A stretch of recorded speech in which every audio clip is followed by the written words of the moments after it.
is a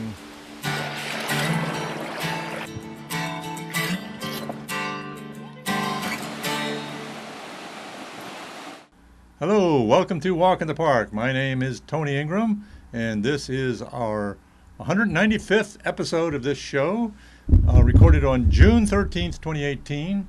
And if you want to see all of my episodes, you can go to my website at walkinthepark.tv, walkinthepark.tv, and see any of them. This week, we are going to go to Watkins Glen State Park. And let me see, actually, there's the website there, walkinthepark.tv. Oh, first, before we go to Watkins Glen State Park, I'll just say what this is. This is a public access television show on Ithaca, New York, Channel 13. You can see our whole schedule online at pegasus.webstarts.com. Anybody can become a producer. Anybody that lives within the Ithaca, town of Ithaca, city of Ithaca area.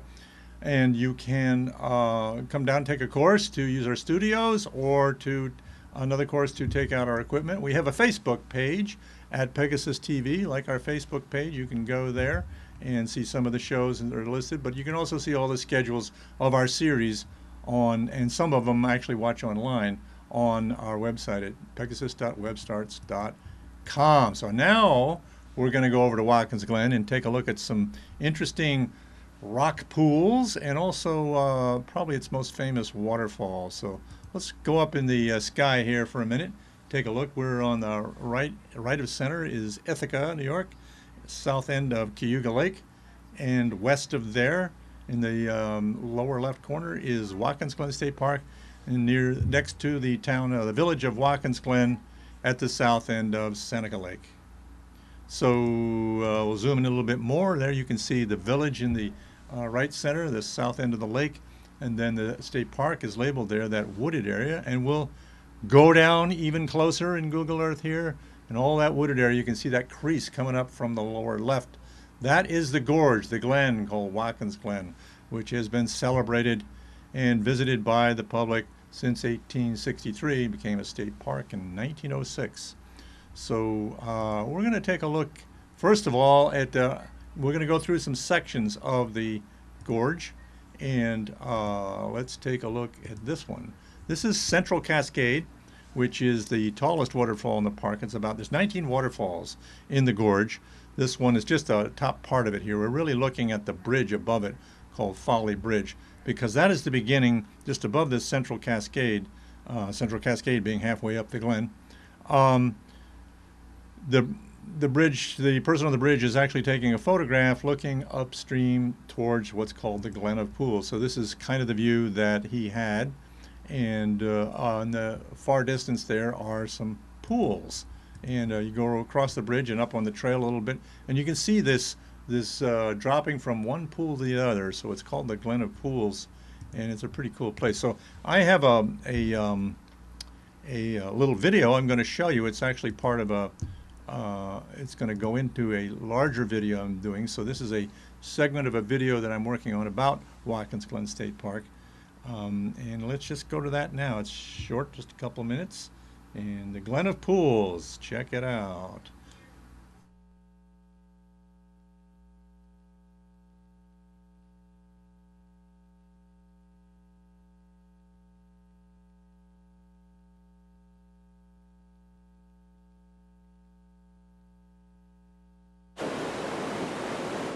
The remarkable beauty sculpted by water in the rock of Watkins Glen continues to unfold in the Glen of Pools.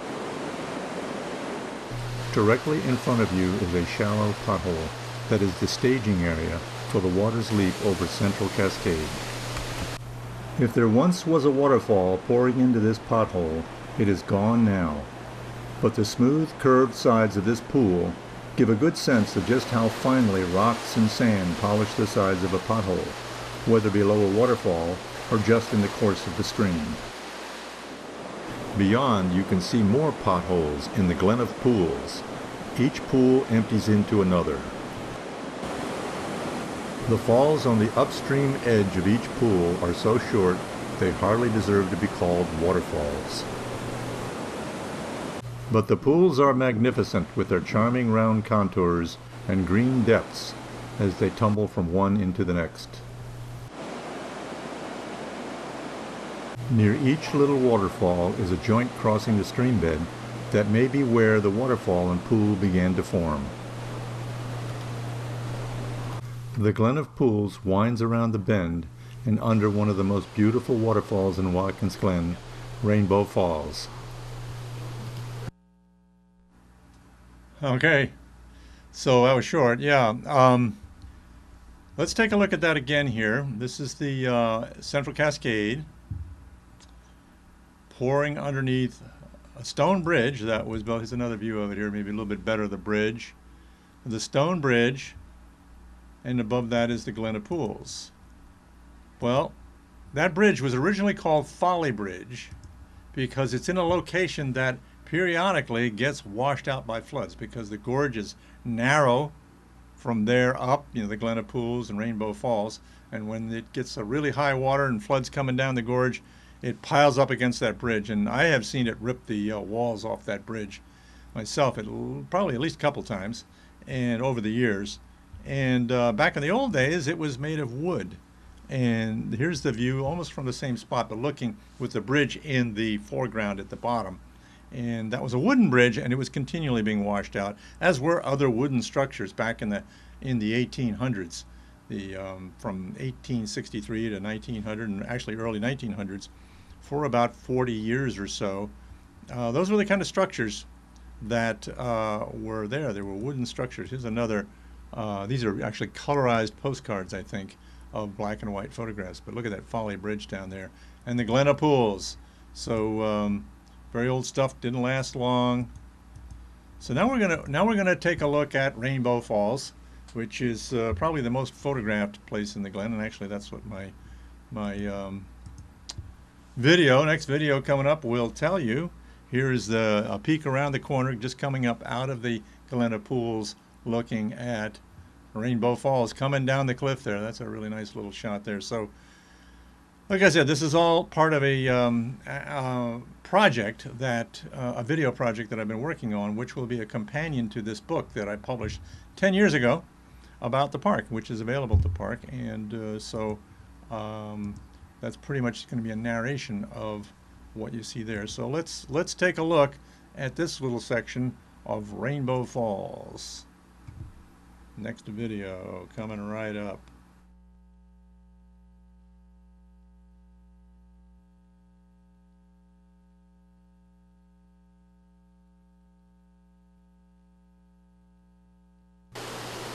On the approach to Rainbow Falls, you see a ribbon of water streaming down out of the forest on a green slide of rock. It then leaps over the trail and into Glen Creek, which has just jumped down Triple Cascade. The scene is so lovely and unusual that this view of Rainbow Falls and Triple Cascade may be the most photographed spot in Watkins Glen. This is the second waterfall that you must walk behind if you are to continue ahead on the Gorge Trail. You are walking along a natural recess in the cliff caused by the more rapid weathering and erosion of a layer of shale. The waterfall is the end of a small tributary stream that passes through the campground on the rim above. Most people never see the rainbow. It's best seen in the summer in late afternoon. The sun has to be shining and the water must be flowing readily. You need to stand on the trail on the upstream side of the falls while sunlight strikes the falls from over your shoulder. A spectrum arches through the waterfall.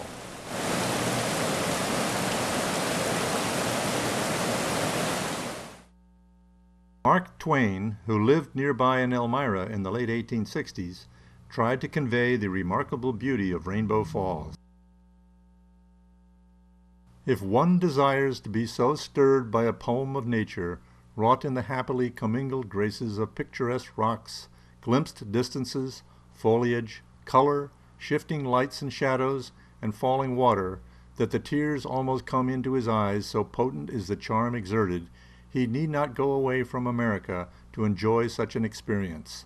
The Rainbow Fall in Watkins Glen on the Erie Railway is an example. It would recede into pitiable insignificance if the callous tourist drew an arithmetic on it. but left to compete for the honors simply on scenic grace and beauty, the grand, the august, and the sublime being barred the contest, it could challenge the old world and the new to produce its peer.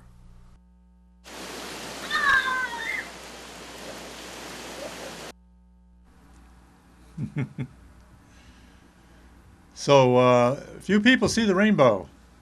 And like I said, there was a ranger that worked there for many, many years who would go off at about, I don't know, 3, 4 o'clock in the afternoon. And he never had seen the rainbow because the rainbow didn't start until about 4:30 or 5 or so in the afternoon when the gorge runs from west to east. So in the summertime, the sun sets right down through the gorge and can hit the spray from the west on Rainbow Falls, which is on the south side of the gorge. So it's you just stand just upstream from there and you can see it. So while I was working at the state parks, we had something called rainbow walks where we'd start out, I guess, about 4:30, and we'd walk up the gorge, and then if it was a sunny day, you got to see the rainbows. So that was pretty nice. And I think they did that for years afterwards after I stopped working there some years ago. Now, some of the pictures that we saw in the, well, at least one of them, the picture we saw in that short video was out of this, that drawing at the end there was out of this little book here, which was written originally by a man named Morval Van Els, who was a journalist who came to town and got the job of promoting what became Watkins Glen, beginning in 1863. This one, I think, says it's by A.J. Michener, but actually the words in it are by Morval Van Els. And this was, I think, 1879 or something like that was published. But in that, there are sections, various sections of the Glen back then. Really nice guidebook at the time. And this was the image that I showed you in the end of that short video. So, but the other images were, there was a painting I showed you at the beginning of that short video, which was this painting here. And this one, I believe, I took a picture of at the Schuyler County Historical Museum in Montour Falls, and it was painted by this gentleman named Captain James Hope.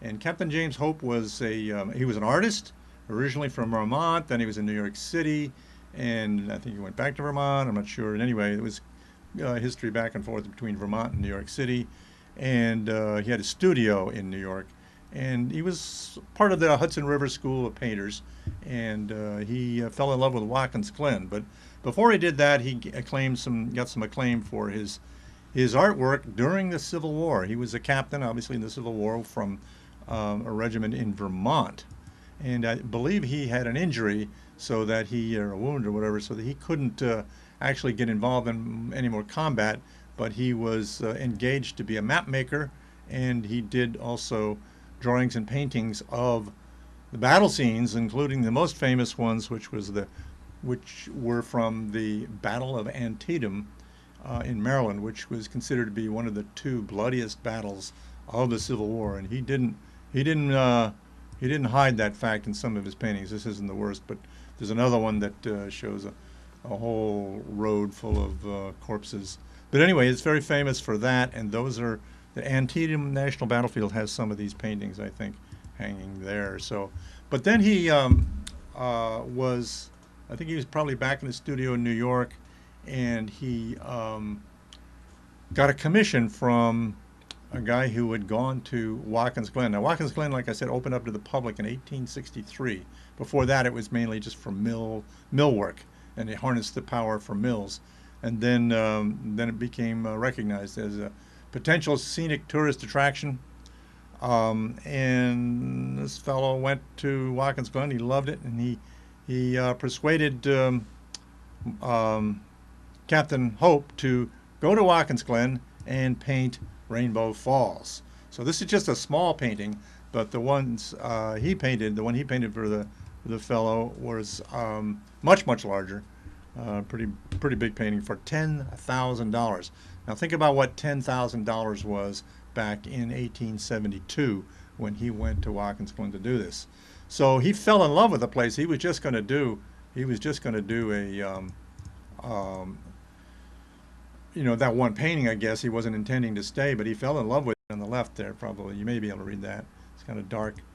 And then here's a painting he did of his gallery from the other direction. Now this is looking from the next picture is looking from his gallery towards the suspension bridge that goes across the gorge, the footbridge, and then what's called the Swiss Chalet. So he did this, I think, in 1873. So that's a really nice painting. But he did many different paintings of Rainbow Falls and other scenes in the gorge. Here is, so this is another picture of Rainbow Falls, and then here's a picture of an area called Frowning Cliff, which is upstream from Rainbow Falls. But it really was Rainbow Falls that made Captain James Hope become the resident artist of Watkins Glen, which didn't become a state park until 1906, like I said. There were hotels there and so forth. Let's take a look at some of the old photographs, a couple of them, of the area of Glen of Pools, in this case, with Rainbow Falls in the back, from the 1800s. Again, from that Folly Bridge area. That Folly Bridge area, though, by the way, is called, this view is called Matchless Scene. They called it back in the old guidebooks. Oh, here's a view of Rainbow Falls. Let's zoom in a little bit of it. This is actually in the winter with ice, or maybe the fall and ice, and you can see the rickety wooden staircases that go up around the to get above the Triple Cascade waterfall, which is the waterfall that flows down below there. Rainbow Falls would be on the left coming off the cliff, but it's all icy there. There's another photograph, again with, let's see, we'll zoom in on this. The Rainbow Falls on the left. And, oh, something's going on here. You can see some folks in the left part of the picture there. And they look like official sort of people with ties and so forth. And the bridge has changed. The old bridge was, let's see if we can get in on that again. The old bridge was that rickety wooden stuff. Now this is a concrete bridge which was built between 1906 and 1908. So the wooden stuff was replaced by the state park when it was created in 1906, and by 1908 it created a whole lot of structures. So we're going to go look at this guidebook here now that was put together. We'll look down in the lower left corner, published by the Hope Souvenir Gallery, Watkins Glen, New York. Now, the Souvenir Gallery, I think, moved down into the main, what's now the main entrance to the park. It's long gone now. But James Hope's son, James D. Hope, became a photographer, and he produced these guidebooks, but he also sold his father's paintings and his photographs. And here are a couple of his photographs of Rainbow Falls, and what they call, on the left there, actually it's in the right too, but farther view away, the flying stairs. So that concrete bridge they were building up here, they're also building a staircase on the left called the flying stairs. So that was all concrete with iron pipe railings, and some people didn't like that. There's still some remnants of that stuff in the park. Here is a colorized photograph, a colorized postcard of the flying stairs by Rainbow Falls. And there was a big flood in 1935 that did a lot of damage all over the region, probably the biggest flood in anyone's memory, that ripped out much of that concrete stairways and steps and walls and so forth. And this is actually right underneath the bridge above Rainbow Falls. And the twisted metal in there is a railroad trestle that was another, I don't know, half, 3/4 of a mile upstream that was ripped out by that flood. So after that, they were able to replace it. And Robert Treman had become the chairman of the Finger Lakes State Parks Commission. He got a landscape architect involved and started building stonework. So here's some drawings, I think, of some of that original stonework after 1935. This would probably be, yeah, after 1935. And then what we have today, the beautiful stonework that we have in our state parks. And a lot of that was done in Watkins Glen. Actually, it was started in, I think, yeah, maybe 1933 or so. It was started in Watkins Glen, and the flood came along and washed out a lot of that work, but washed out the rest of the other work, the older concrete staircases and what have you. And then, I think between 1935 and 1938, it was replaced with the stonework, which has been replaced over and over again. Not completely replaced, but repaired, extensively repaired. A lot of that work was done by the Civilian Conservation Corps back in the 30s. And as you can see in this picture here, people walking behind the waterfall, and it can get pretty busy. So if you go over to Watkins Glen, they're building a new entrance there. They have almost built. It's going to open soon. It is open, actually, partially. It's a really nice new entrance to it, so I recommend you go over there. But if you go on the weekend in the summer, it's going to be pretty crowded. So going in the week is a really good idea. This is looking from that bridge back at Rainbow Falls, somebody putting their hand out into the water. So that's the second waterfall that you can walk behind. The first one is called Cavern Cascade. So we're going to take a look at another sort of a historical perspective on another waterfall. We had a show recently about what's called Minnehaha Falls. And if you you go to my website, walkinthepark.tv, you can search for Minnehaha Falls, and you'll find a whole episode about that and what changes have happened there. So in the middle of this picture is what's called Minnehaha Falls. Now, it's a heart-shaped pool. We'll see in a second. But look at this picture. This is another stereo picture here. We'll zoom in on one of the panels. And this is called Minnehaha Falls. And the people are looking at the falls down below the one in this picture. Now this picture shows a fall in the middle of the picture, but down at the bottom is another waterfall, and that's what I think they used to call Minnehaha Falls. So let's see, is this another getting a little, there's a Minnehaha Falls, laughing water, supposedly what it means, and folks are looking at that and they're ignoring the one behind it, which is now, here's the back of that stereo card, and Minnehaha Falls name and Laughing Water in Watkins Glen, New York. It's like in about 6 different languages here. So it was an international attraction even back in the 1800s. There's another picture of looking at those 2 waterfalls, and the first one used to be called Minnehaha. Now we're looking at that again. The one in the back is this heart-shaped pool, and that's now called Minnehaha Falls. And there's an Indian legend made up about a young woman who is in love with a young man, and there's another guy who was jealous, who was her suitor, and he killed her suitor, and she got broken up and threw herself off the cliff, and as her heart broke, became this heart-shaped pool. Well, you can go to my episode about Minnehaha Falls and get the geologic explanation for that, and so actually quite a lot to say about Minnehaha Falls. The original Minnehaha Falls, of course, was not in Watkins Glen. It was in Minneapolis, Minnesota. So you can go online, look up Minnehaha Falls, and you'll find that there's about a 50-foot waterfall or so in Minneapolis, Minnesota. So we're running down on time here. Probably have another couple of minutes. I think I'm going to go over, just to introduce you to something I'm doing over at Buttermilk Falls State Park, just south of Ithaca, and here I am. Now look at me, I'm wearing a park shirt and a couple of buttons on me. One of them says Ask Me, the other one announces that I'm a volunteer.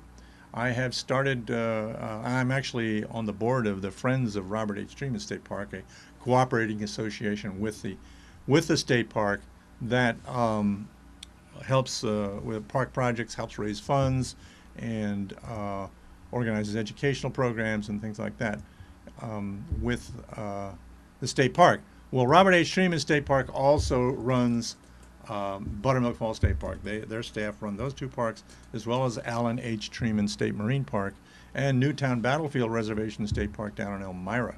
So anyway, they wanted to get some volunteers to patrol the gorge, really for educational purposes, and orient people to attractions in the area, the trails, I explain the geology and other natural history there, and human history, and I'll tell you where to go to eat too if you want to looking for a restaurant. But so I started out recently, and it's a lot of fun, and I meet people there every couple of days. I go over there, and I started out started a little Facebook page. You can go online at Buttermilk Falls Diary. So some of the notes that I write up from each of my days in the gorge, or hours in the gorge, I'd go for a couple of hours. I will post there usually with a photograph, so I welcome you to go see that. So I think that's about all I have time for today. We're running down on the time here, so I invite you to turn off this screen and go outside and go for a walk in the park. Thanks for joining me.